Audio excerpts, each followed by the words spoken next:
If women's sexual preferences are liberated and go unchecked, they destroy civilizations. If women are allowed to choose, harems form. If women are allowed a voice in matters that pertain to the safety of a nation, then that nation will die, inevitably. It's as simple as that. Once you realize this, you understand the entire basis behind civilized society. And if not, you'll understand by the end of this video. As this is a complicated subject, let me state briefly what I'm talking about in this video so you can follow along more closely. Women do not, on an instinctual level, care very much about her tribe, nation, or civilization. It's in their nature not to. Women are biological creatures like all others, and they seek to maximize their chances of having viable offspring. This half-century-long experiment of women's liberation and political enfranchisement has ended in disaster for the West. And the damage done to the West may be irreparable, and the only solution would be a return to a more patriarchal society, and this seems highly unlikely. I want you to hold on to this key thought, as the meaning will become clear as this video progresses. When I'm speaking of Western women, I'm talking of women as an organism, or in general. Of course there's a spectrum and every individual is different, but for the purposes of this video, I'll be speaking of Western women and their general characteristics. I realize that this is a sensitive topic and women with children are different from younger women, but it's the broad strokes of Western women that need to be addressed. If you're a woman watching this and take offense to this video, please understand that I do realize that not all women are the same, but there are some very easily identifiable patterns of behavior that need to be discussed. Also key to understand is that every dramatic change that Western women have brought to society has been allowed by Western men. Western women, or for that matter, any group of women, are not consciously seeking to undermine the foundations of any particular society through calculation or deception or for any underlying agenda. It's just that women have never been the builders of any of the larger edifices of civilization and are not and have never been responsible for maintaining them. This is borne out across every civilization throughout history. So to be clear, I am not assigning any quote-unquote blame on any group or gender in this video. I'm only trying to explain how I see the world that we've all inherited. And let's get this out in the open. Women are not very good at being loyal to the tribe. They never have been, they never will be. The reason is it's not in their nature to do so. Women throughout history have shown time and time again they're quick to seek the favors of men they feel are stronger and more dominant, whether they're part of their in-group or not. Recent examples of this, besides Japanese or Vietnamese war brides, come from Europe and are illustrated by the countless numbers of Belgian, French, Dutch, what have you, women that took up relations with occupying German military personnel. And this was only a short time ago, but when Nazis were defeated and social stability was restored, they were punished for their betrayal and transgressions against their people. Now, not only are women not punished for inviting alien and unassimilatable armies of men into the West, they then vote for parties that force the entire society to have its national wealth redistributed to this army of aggressive and hostile men. And women who are in positions of power even openly celebrate the destruction that they bring upon their people and openly taunt those that seek to retain their culture and civilization from obliteration. As in the following video of German politician Dr. Steffi von Berg in Hamburg. Frau Präsidentin, meine Damen und Herren! Unsere Gesellschaft wird sich ändern. Unsere Stadt wird sich radikal verändern. Ich bin der Auffassung, dass wir in 20, 30 Jahren gar keine ethnischen Mehrheiten mehr haben in unserer Stadt. Das ist das, was wir haben werden in der Zukunft. Und ich sage Ihnen noch ganz deutlich, gerade hier in Richtung rechts, das ist gut so. And as our societies become ever more dangerous because of people like Ms. von Berg, and even though women can take steps to protect themselves, the primary responsibility for protection will probably always belong to men. This is very important. Women will thus only have as much freedom as their men are willing or capable of guaranteeing them. So the question begs, Why do women do this? Why do women betray their in-group? And how is the current situation different from those that preceded it? Well, in a word, enfranchisement. Women have been given the vote, and in a democratic society, they vote their biological imperative. Now, what do I mean by this? Well, recent genetic research has shown that before the modern era, 80% of women managed to reproduce while only 40% of men did. The obvious conclusion from this is that a few top men had access to multiple women while the bottom 60% of men had no mating prospects at all. Women clearly didn't mind sharing the top man with a dozen other women, ultimately deciding that being one of many women sharing a man who leads was still more preferable than having the undivided attention of a man who serves. Commenting on this, Roy Baumeister, a prominent social psychologist who teaches at Florida State University, had this to say: "It would be shocking if these vastly different reproductive odds for men and women failed to produce some personality differences." He went on, "For women, the optimal thing to do is to go along with the crowd, be nice, play it safe. The odds are good that a man will come along and offer sex and you'll be able to have babies. All that matters is choosing the best offer. We're descended from women who played it safe."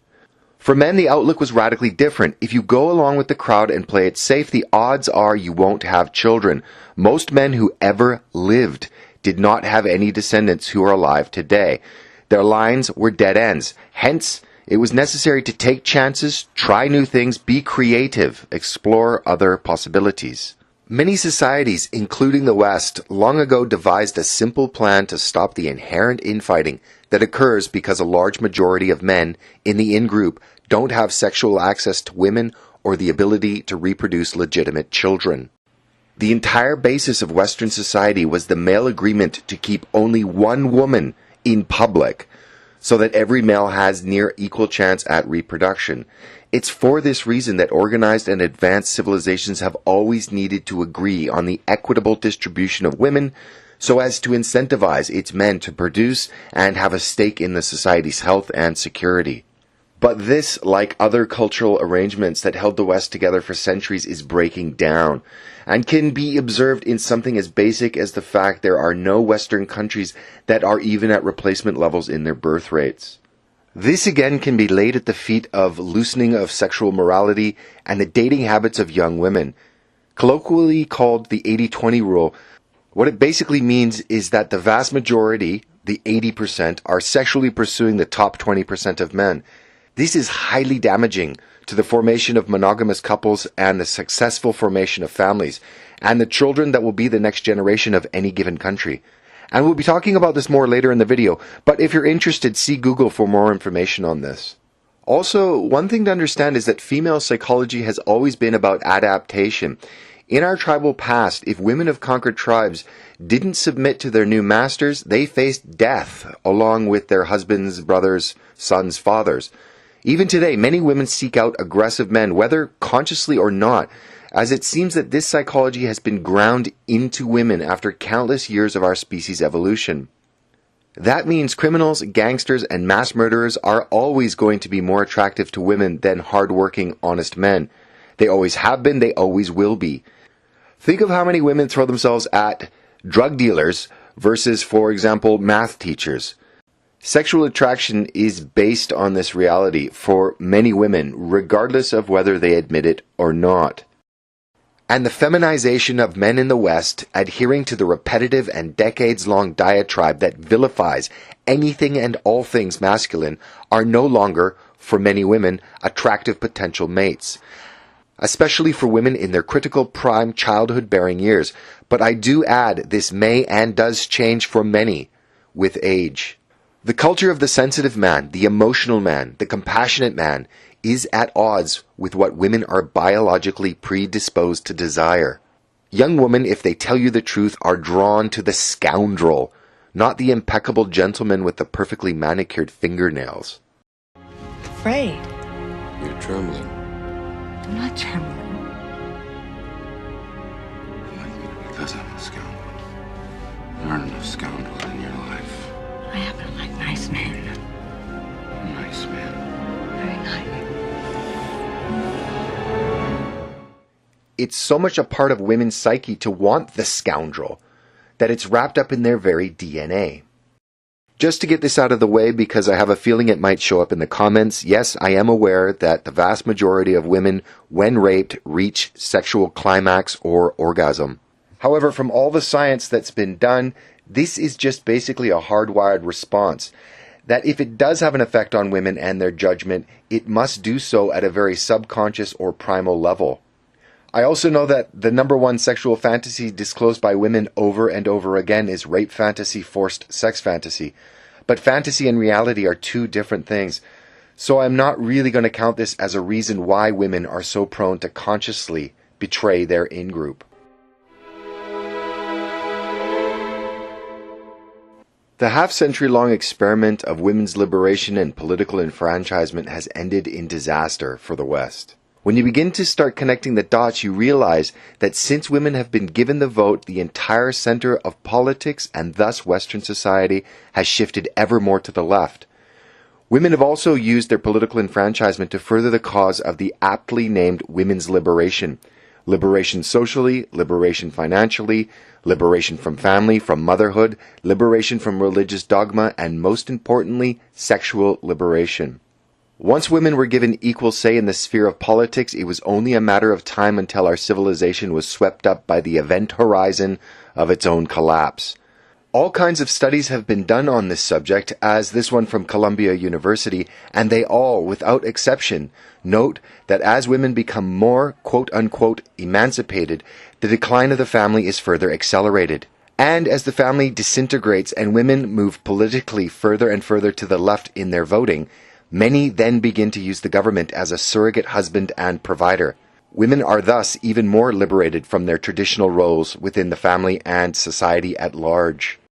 In one of the most comprehensive studies of civilizational decline, J.D. Unwin postulates in his book, Sex and Culture, written in 1934, that the main driver for the rise of a civilization is the degree of chastity of the said civilization's women. Unwin, a British social anthropologist at Oxford and Cambridge universities, studied 86 different cultures through 5,000 years of history and found a positive correlation between the cultural achievement of a people and the sexual restraint they observed. Unwin's impetus for the project was to test the Freudian theory that civilizational progress was the product of repressed sexuality. He found that discipline in sexual matters appropriated social energy to more civilizational ends.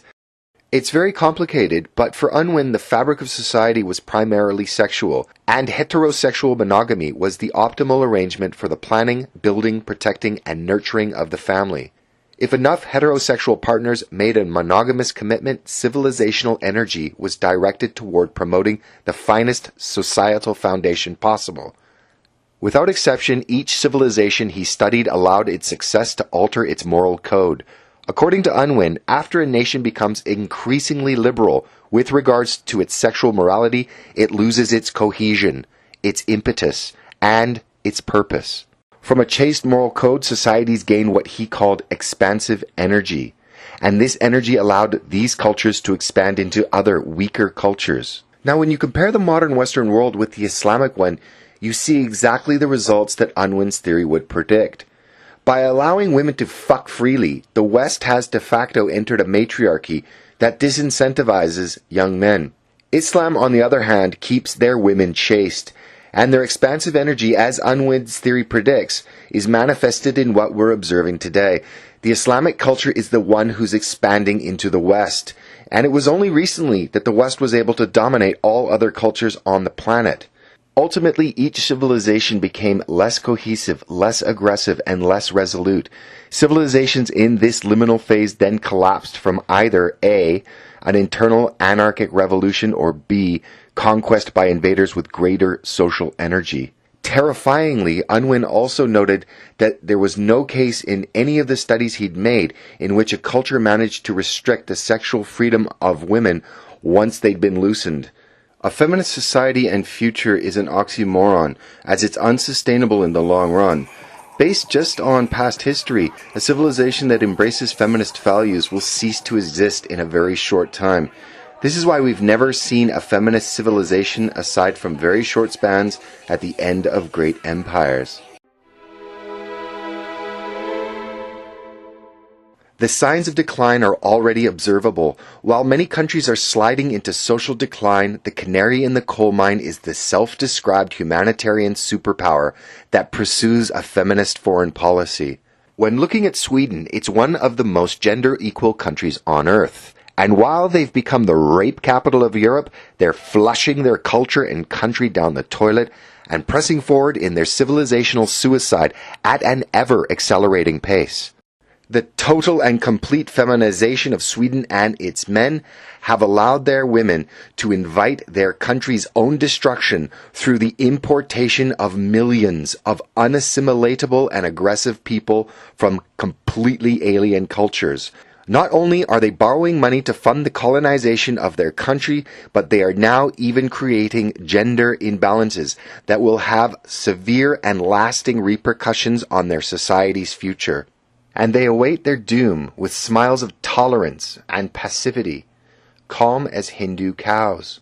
Looking again at Unwin's work, he leaves us with a stark dilemma. It may not be possible to save the West. According to his model, this process is irreversible, and the only way to do so would be to restrict the sexual freedom of Western women and move back to a more patriarchal society. And as things stand, this is probably an impossibility. So, instead of having it all, Western women risk losing everything. What are liberal feminists going to do when faced with aggressive gangs of migrants bent on theft and sexual violence? Burn their bras and throw a pocket edition of Cunt, a Declaration of Independence, at them? The violence now being directed toward Western women in their own countries is undeniable proof of the breakdown of the leftist utopian ideals for society.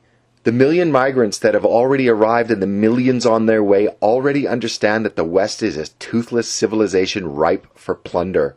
While Western women might be the ones advocating, whether knowingly or not, for the destruction of the West via misplaced compassion and hyper-emotionalism, it's also the fault of Western men by giving them the choice and allowing their gender's particular predilections to dictate what our civilization's values, priorities, and ultimately what our future should and will be. And maybe Unwin is right. Maybe there is no peaceful way to resolve this crisis of our civilization. Our feminized society hasn't built an equality rainbow that'll usher the West into a nirvana of peace and security based on mutual respect and tolerance. No, it has succeeded in paving the way for the takeover and Islamization of the West. Ironically, it'll be feminine tendencies and policies that rule our society, if not kept in check, that will bring down the more gender-inclusive states of the West and replace them with the tribalism of Africa and the Middle East and the hypermasculinity of Islam. You can have a feminized society, but it won't survive Islam. And here's the crimson red pill of this video. Western men have given Western women freedom of will and choice in their own society. And Western women are now choosing who will take it away from them. If this kind of material resonates with you, please click like, and even better, if you'd like to see more of this kind of material, please click the subscribe button.